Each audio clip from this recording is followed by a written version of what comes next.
Alors, que peuvent retenir nos lecteurs et téléspectateurs sur votre parcours professionnel de diplomate ayant servi son pays, le Sénégal, puis servi l'Afrique à travers l'Union africaine et désormais la sous-région à travers la CEDEAO?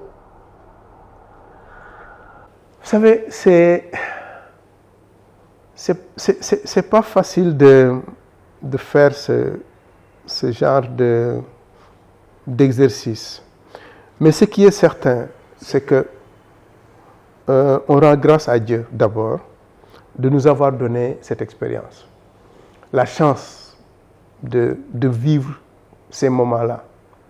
Parce que, bon, vous avez parlé tout à l'heure de la transition de l'Union, de l'OUA à l'UA, de l'Organisation de l'Unité africaine à l'Union africaine. Alors, ça nous a pratiquement, je dirais, comme on dit en français, l'Afrique m'a happé comme ça.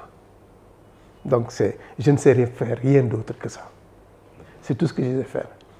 Maintenant, qu'est-ce qu'on peut tirer d'une expérience? Je pense que le plus important dans un parcours, c'est de s'interroger non pas sur les succès, mais sur les moments où on n'a pas été à la hauteur.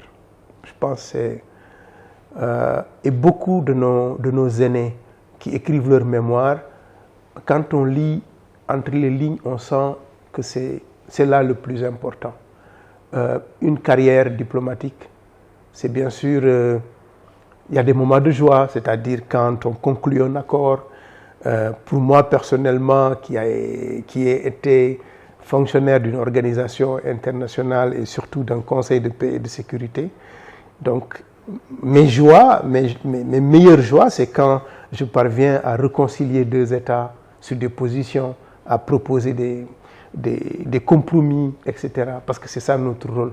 Comment faire pour que nos États, dans une organisation, dans une enceinte, puissent s'entendre sur un compromis qui permette d'avancer dans le contexte de l'intégration. Bon, je retiens simplement que j'ai eu la chance de participer à des moments exceptionnels de l'histoire du continent et de la sous-région.